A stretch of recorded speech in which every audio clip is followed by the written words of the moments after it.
kita berdoa untuk firman Tuhan.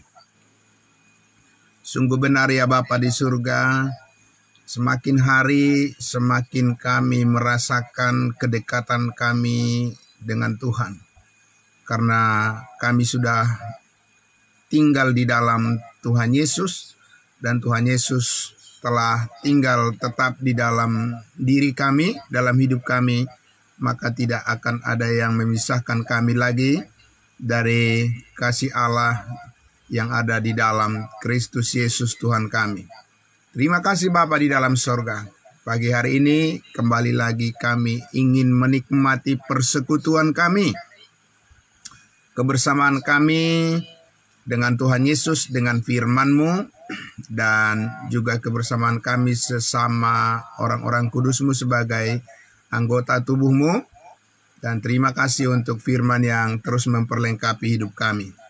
Kami bersyukur dan menyambutnya ya Bapa. Hikmat-Mu itulah yang terus mengajar kami, untuk kami bisa memahami betapa panjangnya, betapa lebarnya, betapa tinggi dan luasnya kasih Allah yang nyata di dalam Kristus dalam kehidupan kami ini. Kami bersyukur, kami berdoa. Amin. Puji Tuhan. Baik, saudara-saudaraku yang terkasih dalam Kristus Yesus Tuhan kita, mari kita kembali, saudaraku, merenungkan bagian yang sangat mendalam ya, untuk memberikan kepada kita berkat-berkat rohani yang tidak mungkin mampu kita usahakan, saudara-saudara, tapi Tuhan berikan itu kepada kita secara cuma-cuma di dalam Kristus Yesus kita memperolehnya. Dan saudara-saudaraku yang dikasihi Tuhan Yesus, kita kemarin sudah kita dengarkan bersama saudara-saudaraku bagaimana hikmat dan bijaksananya Tuhan itu dinyatakan, digambarkan, dan dikaruniakan kepada manusia, saudara-saudaraku, bukan di tempat di mana-mana hasil karya manusia, tetapi di atas kayu salib, ya.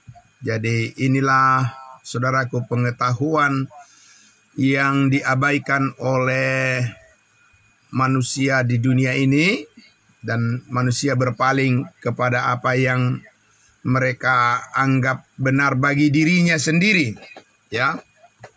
Sehingga saudara-saudara, begitu jauh perasaan manusia itu dari apa yang sebenarnya yang Allah inginkan memperdekatkan manusia itu kepadanya. Oleh karena manusia sudah terlalu dalam jatuh ke dalam dosa, dan manusia sudah terlalu yakin dengan dirinya sendiri, dengan kemampuannya sendiri. Susah untuk dijelaskan Bapak Ibu Saudara kepada mereka, ya, untuk mereka mau menyambut hikmat Allah, yaitu keselamatan hidup kekal yang Tuhan Allah karuniakan melalui pengorbanan Yesus Kristus di atas kayu salib. Dan Bapak Ibu Saudaraku, juga kita lebih heran lagi orang-orang yang beragama Kristen justru yang menolak Injil kasih karunia ini. Tahukah Bapak Ibu Saudaraku bahwa orang yang paling sulit justru orang-orang yang mengaku percaya Yesus yang sulit untuk menerima hikmat Allah, yaitu penebusan oleh darah Kristus atas segala dosa. Meskipun mereka percaya, mereka mengaku percaya kepada Yesus, tapi sebenarnya inti daripada kebenaran Allah itu yang tidak diterima.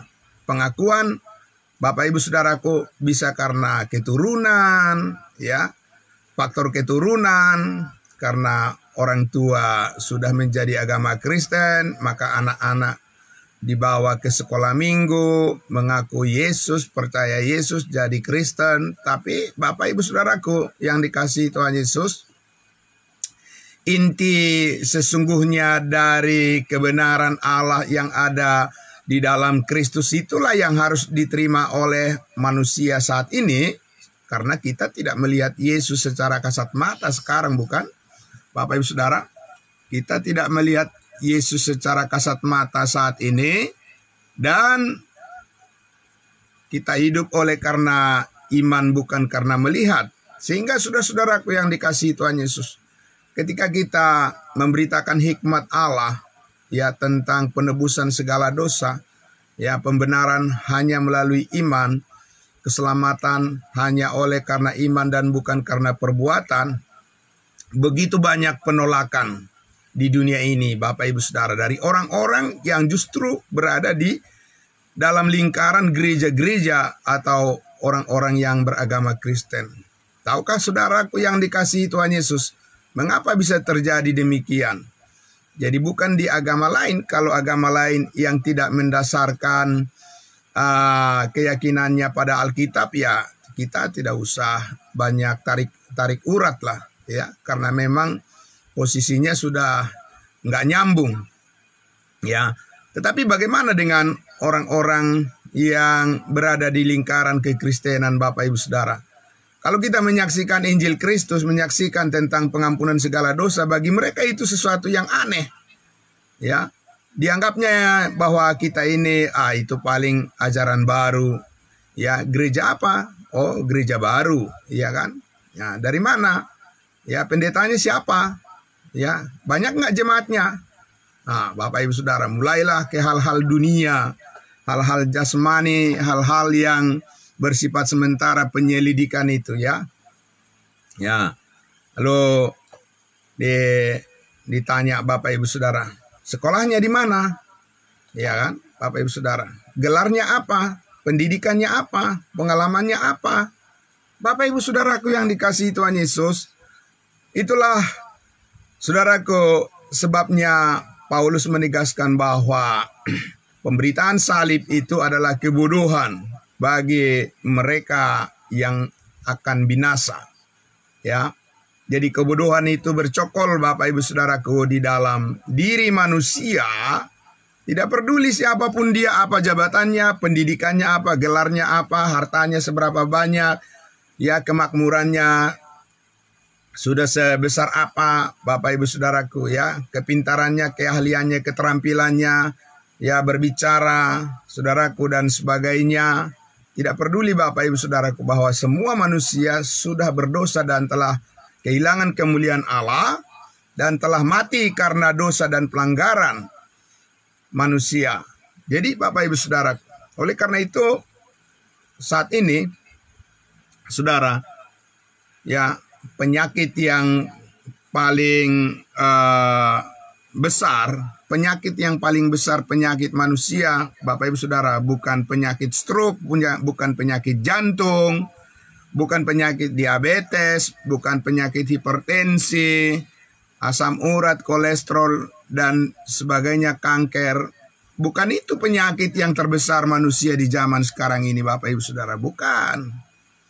Ya, kalau hal-hal itu bisa diupayakan manusia dengan ilmu pengetahuan, ya, dengan teknologi bisa, ya, ditemukan obat-obatan untuk mengobati penyakit manusia seperti itu, Bapak Ibu Saudara. Tapi penyakit manusia yang terbesar saat ini adalah kebutaan rohani. Ya, kebutaan secara rohani itulah penyakit manusia yang terbesar di zaman sekarang ini. Penolakan terhadap kasih karunia Allah, ya, penolakan terhadap karya Allah di dalam Yesus Kristus 2000 tahun yang lalu, ya, penolakan kasih Allah yang sempurna, itulah penyakit rohani yang terbesar dan yang paling mematikan manusia saat ini. Kenapa demikian? Karena sudah dikatakan oleh Rasul Paulus bahwa pemberitaan tentang salib Yesus Kristus adalah kebodohan bagi mereka yang akan binasa di lautan api neraka, dan semua orang boleh salah. Bapak Ibu Saudara, semua orang bisa keliru, semua orang bisa mempunyai kelemahan dan seterusnya. Tetapi kalau salah memilih untuk satu hal ini sangat fatal akibatnya. Kalau tidak mempercayai kasih karunia Allah, tidak mempercayai Injil keselamatan, tidak mempercayai Injil kasih karunia Allah, tidak mempercayai salib Kristus penebusan segala dosa, Bapak Ibu Saudara, tidak ada kebanggaan di dalam diri manusia itu karena hanya tinggal menunggu meninggalkan dunia ini akan masuk ke dalam perapian kebinasaan yang kekal dan penyesalan sudah terlambat. Bapak Ibu Saudaraku, itu sebabnya Saudara, Paulus katakan, tetapi bagi kita yang percaya, bagi kita yang sudah diselamatkan, pemberitaan tentang salib itu adalah kekuatan Allah yang bekerja di dalam diri kita, yang menggerakkan hati dan perasaan kita, Bapak Ibu Saudara, yang menghadirkan empati di dalam hati kita secara konsisten. Saya ulang sekali lagi, yang menghadirkan empati di dalam hati saudara dan saya secara konsisten dan secara berkomitmen adalah apabila saudara dan saya selalu menyadari bahwa kasih karunia Allah yang telah menyelamatkan kita adalah satu-satunya faktor yang menghadirkan di dalam diri kita sebuah kesadaran yang besar dan terus bertumbuh untuk mengasihi orang lain. Amin. Ya Bapak Ibu Saudaraku, dan karena itulah kita tidak akan mau menukar kebenaran ini dengan apapun yang ditawarkan oleh dunia. Amin. Bapak Ibu Saudara, tidak akan menukarnya dengan apapun kemilau, kegemerlapan. Ya, saudaraku, apapun yang ditawarkan oleh dunia, saya tidak akan terlalu tertarik dengan itu. Betapapun penampilan orang, penampilan satu kelompok tertentu atau siapapun itu, saudaraku, itu tidak ada apa-apanya dengan kasih karunia keselamatan hidup yang kekal di dalam Kristus Yesus. Sebab saudara, Yesus pernah berkata, apa artinya engkau memiliki seluruh dunia ini kalau jiwamu binasa? Jadi saudaraku yang dikasihi Tuhan Yesus, hal yang paling berharga, harta yang paling berharga itu sudah menjadi milik saudara dan saya. Itu sebabnya Paulus katakan di ayatnya yang ke-18 Efesus 1 itu, dan supaya ia menjadikan mata hatimu terang agar kamu mengerti, dapat melihat, bukan buta rohani, dapat melihat pengharapan apakah yang terkandung dalam panggilannya, betapa kayanya kemuliaan bagian yang ditentukannya bagi orang-orang kudus, dan betapa hebat kuasanya, kuasa Allah bagi kita yang percaya sesuai dengan kekuatan kuasanya, kuasa kebangkitannya dari antara orang mati, kuasa Yesus Kristus. Jadi Bapak Ibu Saudaraku yang dikasihi Tuhan Yesus, pada dasarnya saudara-saudaraku, berbicara tentang keberadaan kita di dalam Yesus Kristus, kita yang masih hidup di dunia ini, saudara-saudaraku, saudara dan saya pada dasarnya tidak kekurangan apa-apa lagi. Amin. Karena di dalam Yesus Kristus kita sudah mempunyai kekayaan yang tidak bisa diukur hanya dengan ukuran materi saja. Nah, kesadaran kita terhadap hal ini Bapak Ibu Saudaraku yang perlu digali. Amin. Bapak Ibu Saudara, kesadaran kita terhadap keberadaan kita dan berkat Tuhan yang sudah kita terima ini yang perlu terus digali. Digali di dalam kesadaran kita, manusia batiniah kita, manusia baru kita perlu mendapatkan stimulir, Bapak Ibu Saudaraku, untuk terus membangkitkan kesadarannya, ya, kesadaran manusia baru yang ada dalam diri kita ini, saudara-saudaraku, bahwa di dalamnya, di dalam manusia batiniah ini telah ditanamkan oleh Tuhan Allah, ya, oleh Roh Kudus, harta karun yang tidak ada habis-habisnya untuk membangkitkan harapan kita, kecerahan, terang, ya, cahaya kemuliaan Kristus yang memelihara kita dengan sempurna. Amin. Nah, itulah sebabnya saudara-saudaraku sekali lagi, doa daripada Paulus adalah agar kita semakin meningkatkan pengertian kita terhadap kebenaran kasih karunia Allah ini, karena disitulah letak daripada harga diri saudara dan saya di hadapan Allah, bukan di hadapan manusia. Kalau di hadapan manusia, sebaik apapun saudara dan saya kepada manusia, itu tidak akan pernah bisa tercukupi. Ya, pandangan orang lain kepada saudara tidak akan pernah ada puasnya. Ya, saudara dan saya berbuat baik kepada sesama, itu akan diakui sejauh orang itu dipuaskan. Tapi kalau suatu saat orang itu tidak lagi merasa dipuaskan dengan kebaikan yang saudara berikan kepada orang itu, maka orang itu akan berubah dan bisa bukan hanya menolak, tetapi bisa berubah menjadi musuh, ya, yang sangat menyakitkan, Bapak Ibu Saudara.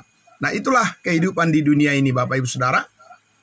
Ya, tipe-tipe daripada manusia yang beragam itu, Bapak Ibu Saudaraku, ya, tidak akan menjadi patokan bagi kita untuk melihat arti dan makna daripada hidup kita di hadapan Tuhan. Oleh karena itu, saudaraku, ya, jadi kalau kita berbicara tentang kejahatan manusia, dosa yang terbesar manusia, Bapak Ibu Saudaraku, bukan korupsi, bukan pembunuhan, Bapak Ibu Saudaraku, ya. Bukan ya pencurian, ya, kejahatan yang paling besar di hadapan Allah saat ini adalah ketidakpercayaan kepada salib Kristus. Amin. Ya, saudara. Sekali lagi, kejahatan yang terbesar di hadapan Allah saat ini dan yang paling dibutuhkan tentunya, ya, oleh manusia untuk bisa mengobati, meredakan, ya, kejahatan yang terbesar, ketidakpercayaan manusia kepada salib, itu adalah, saudara, mereka membutuhkan kesaksian saudara dan saya tentang salib. Amin.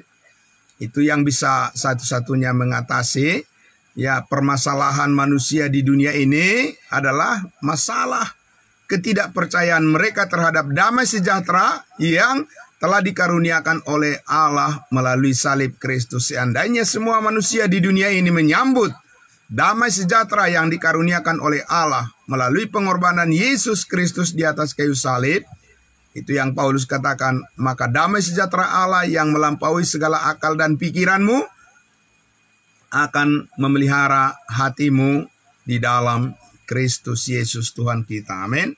Nah, oleh karena itulah, saudaraku, kalau bisa dikatakan adalah suatu hal yang istimewa, hak yang istimewa bagi saudara dan saya saat ini untuk terus belajar, memahami, ya, saudara, betapa besarnya, betapa dalamnya, betapa luasnya dan tingginya kasih Allah di dalam Kristus Yesus yang telah dikaruniakan kepada saudara dan saya, sementara kita masih berjuang untuk memenuhi apa yang kita perlukan dalam kehidupan yang sementara ini, tapi pikiran dan hati kita tidak dikendalikan oleh dunia lagi. Amin. Sekali lagi, jangan kita membiarkan pikiran dan hati kita dikendalikan oleh dunia lagi, Bapak Ibu Saudara, karena kita akan rugi besar apabila kita meninggalkan pikiran-pikiran yang sorgawi, pikiran-pikiran dasar berpikir dan pandangan yang menguatkan hati kita secara rohani.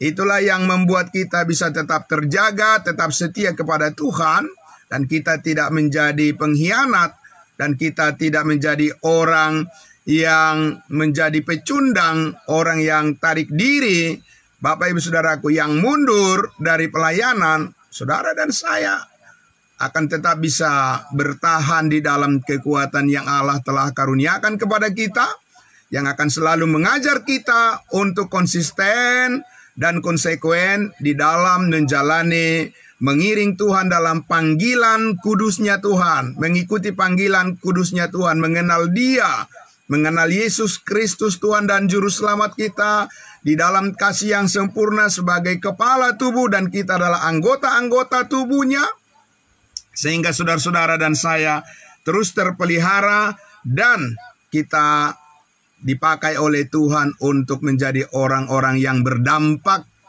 untuk membawa hal-hal yang positif kepada orang lain, terutama ketika kita memberitakan tentang Injil keselamatan, Injil kasih karunia yang menjadi sumber kekuatan, ya, identitas kita, persekutuan kita, gereja di mana kita bersama-sama, saudara-saudaraku, adalah apabila gereja kita mempunyai spirit, semangat untuk terus menjalankan program pemberitaan Injil kasih karunia Allah, tidak peduli apapun penilaian orang lain kepada saudara dan saya, itu tidak penting. Saudara, hidup kita tidak akan digerakkan lagi oleh karena orang lain mengukur ya diri kita secara duniawi. Jangan pernah membiarkan itu menjadi patokan bagi saudara dan saya. Amin. Oleh karena itulah, saudara-saudaraku yang dikasihi Tuhan Yesus, maka Paulus berdoa ya tadi, supaya dia berdoa supaya Allah menjadikan mata hati kita menjadi terang, mata batiniah kita, Bapak Ibu Saudaraku, agar kita mengerti ya betapa besarnya kasih Kristus, pengharapan yang nyata di dalam Kristus Yesus. Saudara-saudara dan saya, kita harus terus berdoa agar Tuhan berikan kita keberanian bagi tiap-tiap anggota jemaat. Bukan hanya bagi pendeta saja, bukan hanya bagi pelayan saja, keberanian untuk membuka mulut kita, menyampaikan berita keselamatan tentang Yesus Kristus. Hanya melalui iman yang dikaruniakan secara cuma-cuma, berita kasih karunia ini, saudara-saudara, saudara berdoa bagi diri masing-masing supaya Tuhan memberikan kepada saudara keberanian untuk menyaksikan kepada orang lain, Bapak Ibu Saudara. Jangan kita takut-takut, jangan kita malu-malu, jangan kita enggan, jangan kita terlalu mempertimbangkan kehebatan manusia. Bapak Ibu Saudara, tidak ada itu di hadapan Tuhan. Hanya Injil kasih karunia Allah yang hebat. Tidak ada hebatnya apapun karya manusia, Bapak Ibu Saudara. Tidak bisa itu menjadi andalan kita di hadapan Tuhan. Mari kita bersihkan, Bapak Ibu Saudaraku, motivasi-motivasi kita yang masih keliru. Saudara-saudara, di mana kita masih bergantung pada imajinasi kita sendiri. Sekarang kita masuk kepada rangkaian refleksi daripada kemuliaan Kristus melalui kebenarannya, kebenaran firman-Nya. Oleh karena itulah, saudaraku, dikatakan, aku berdoa supaya Tuhan memberikan kepadamu roh, ya, hikmat dan wahyu untuk mengenal Dia, mengenal Yesus dengan benar. Wahyu, revelation, Bapak Ibu Saudaraku, adalah cara Allah untuk memperkenalkan dirinya dengan benar dan tepat. Ya, tidak seperti di zaman sekarang ini, Bapak Ibu Saudaraku, kalau kita lihat di media sosial, adalah yang mengatakan bahwa Tuhan berbicara kepadaku. Tuhan berbicara kepadaku, Roh Kudus berbicara kepadaku. Bapak Ibu Saudaraku yang dikasihi Tuhan Yesus, itu adalah trik-trik penipuan, ya, karena Tuhan saat ini tidak berbicara kepada manusia secara langsung. Ya, kita bisa mengetahui kehendak Allah saat ini dari kebenaran firman, dari Alkitab yang dibagi dengan tepat. Amin, Bapak Ibu Saudara. Dari situlah saudara dan saya satu-satunya untuk mengenal Yesus Kristus secara benar. Tidak ada melalui mimpi-mimpi, tidak ada melalui penglihatan-penglihatan yang saat ini, Bapak Ibu Saudaraku, sangat marak, ya, dipromosikan oleh orang-orang yang mencari keuntungan bagi dirinya sendiri dan menipu banyak orang. Saudara-saudara, mereka dengan mudah saja berbicara dan tidak ada takutnya kepada Tuhan untuk menipu dan memanipulasi banyak orang yang masih tinggal dalam kebodohan.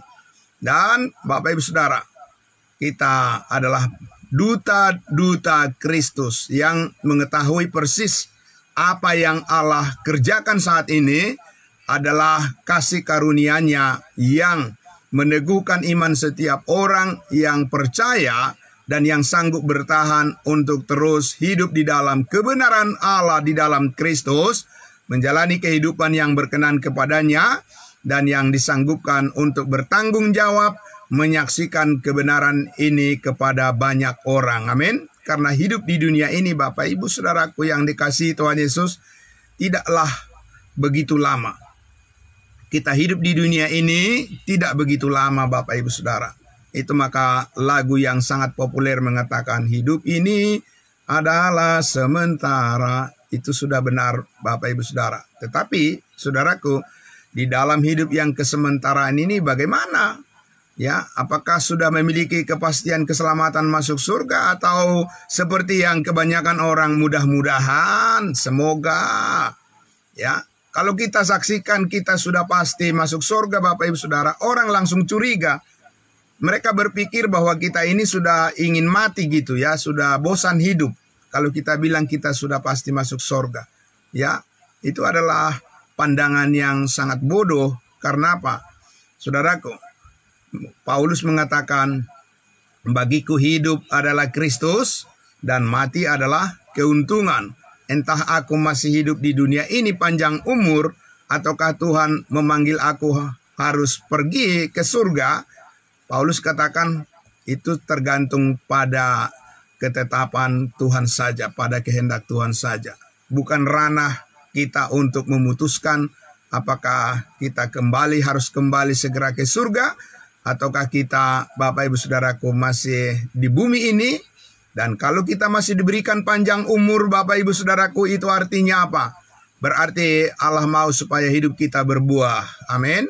Berbuah manis untuk bisa terus menyaksikan kasih Kristus, salib Kristus, Injil keselamatan, kabar baik kepada banyak orang. Amin. Dan kita, saudara-saudaraku, sedang mengukir sebuah sejarah dalam kehidupan kita, yang kehidupan yang bergantung sepenuhnya kepada kehendak daripada Roh Kudus, bukan bergantung kepada kehendak manusia. Amin. Ini satu kesempatan bagi saudara dan saya. Karena waktu akan berjalan terus, bergulir terus Bapak Ibu Saudaraku. Dan disinilah kita perlu menjadi orang-orang percaya yang rendah hati di hadapan Tuhan. Saudaraku, supaya Tuhan menjauhkan dari dalam diri kita kesombongan, tinggi hati, arogan. Saudara-saudara, saudara dan saya harus terus berdoa supaya ya seperti Kristus merendahkan hatinya sampai taat mati di atas kayu salib. Dan dengan demikian Allah memberikan kepadanya nama di atas segala nama. Dan mengaruniakan kepadanya, ya kepada Yesus Kristus kemuliaan yang besar. Maka saudara dan saya mengikuti pola-pola kerendahan hati Kristus tersebut. Karena di dalam diri kita Roh Kudus bekerja untuk mengatur dan mendidik kita di dalam kebenaran, supaya saudara-saudara dan saya tetap bisa bertumbuh di dalam sukacita dan damai sejahtera yang telah Tuhan karuniakan kepada kita. Dan untuk itu kita semua mempunyai tanggung jawab yang sama. Kita harus datang kepada pengetahuan akan kebenaran. Amin. Saudara-saudaraku yang dikasihi Tuhan Yesus, oleh karena itulah saudaraku, kita belajar dengan cara Tuhan untuk mengenalnya. Amin. Bukan dengan cara manusia. Saudara, betapapun hebat manusia dengan caranya untuk menampilkan kata-kata, menampilkan segala sesuatu, menyajikan dan membuat orang bertepuk tangan dan banyak orang bersorak-sorai, ya, mengikuti sebuah pemberitaan. Saudara dan saya tidak mudah begitu saja menganggukkan kepala, ya, dengan mudah, tidak mudah begitu saja mengiyakan dan mengaminkan tanpa saudara melihat semuanya itu dari dalam Alkitab. Saudara bisa juga tertipu oleh kepintaran manusia. Karena tidak ada yang kebal, Bapak Ibu Saudara, manusia tidak ada yang kebal terhadap kejatuhan. Bahkan orang-orang percaya, orang-orang kudusnya Tuhan yang sudah menerima kepastian keselamatan. Saudaraku, berapa banyak yang saat ini mundur dari persekutuan? Berapa banyak orang-orang percaya saat ini yang akhirnya kembali kepada dunia, Bapak Ibu Saudaraku. Karena apa? Karena mereka berpikir bahwa persekutuan orang-orang kudusnya Tuhan, orang-orang percaya itu tidak memberikan suatu gambaran yang menjanjikan bagi masa depan yang memuaskan dirinya. Saudaraku yang dikasihi Tuhan Yesus, hanya firman Allah yang dibagi dengan tepat yang akan mampu mengangkat suasana batin saudara untuk tetap terhubung dengan Tuhan Yesus yang penuh damai sejahtera dan sukacita. Karena Roh Kuduslah yang memegang teguh komitmen saudara dan saya untuk bisa tetap saudara dan saya bertumbuh secara konsisten di dalam kebenaran yang sesungguhnya. Dan saudara-saudara dan saya akan diberikan tanda oleh Tuhan bahwa di dalam batin saudara ada kerinduan yang besar supaya semua orang diselamatkan dan memperoleh pengetahuan akan kebenaran. Itu sebabnya saudara dan saya terus belajar, datang pada pengetahuan akan kebenaran supaya saudara mampu menyampaikan kabar baik itu kepada orang-orang dan dengan tetap percaya diri di dalam Kristus Yesus, saudara akan tetap terpelihara oleh kasih karunia-Nya. Amin. Saudaraku, semangat pagi buat kita semuanya. Jangan pernah biarkan, saudara-saudaraku, pandangan manusia yang akan menentukan arah daripada keputusan dan hidup saudara. Tetapi biarlah firman Tuhan yang dibagi dengan tepat. Firman rahasia, firman kebenaran yang merupakan inti daripada kehidupan yang menyuplai kekuatan baru di dalam kehidupan kita. Sumber-sumber damai sejahtera kita, itulah yang menjadi kerinduan, sasaran yang terbesar daripada cita-cita rohani saudara dan saya, kita semua. Amin. Mari kita berdoa. Bapa dalam surga, terima kasih. Sungguh kami terus diajar, dilatih terus Tuhan untuk mendalami, dan kami boleh mengulang terus bagaimana Tuhan mengajar kami untuk lebih fokus kepada sebuah panggilan yang mulia. Dan dengan demikian kekeliruan-kekeliruan yang terbawa di dalam pikiran kami dari masa lalu, firman Tuhan dapat membersihkan, menjernihkan semuanya itu. Supaya kecepatan kami untuk berlari dalam perlombaan iman ini, kami mempunyai tenaga yang kuat, mempunyai potensi yang besar dan kapasitas yang terus ditingkatkan untuk mempunyai satu kemampuan untuk menyaksikan kasih Kristus yang sempurna kepada banyak orang. Terima kasih Bapa, tidak akan pernah sia-sia, sebab Roh Kudus akan menyediakan dan terus menyediakan, menyuplai apa yang kami butuhkan. Kasih karunia-Mu mencukupkan apa yang kami perlukan, supaya kami tetap bisa hidup setia kepada Yesus Kristus tanpa diombang-ambingkan oleh rupa-rupa pengaruh dan arus dunia yang dapat menenggelamkan iman manusia. Tapi kami bisa tetap berdiri tegak di hadapan Allah, di hadapan Yesus Kristus dengan penuh kerendahan hati. Kami mengakui bahwa hanya dengan campur tangan Tuhan, campur tangan Roh Kudus,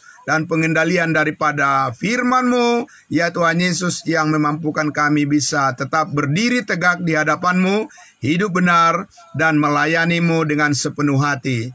Terima kasih Bapa dalam surga, di dalam nama Tuhan Yesus kami berdoa dan bersyukur. Amin. Terima kasih Bapak Ibu Saudara, selamat pagi untuk kita semua. Salam sehat buat kita. Selamat beraktivitas, Tuhan Yesus memberkati. Salam.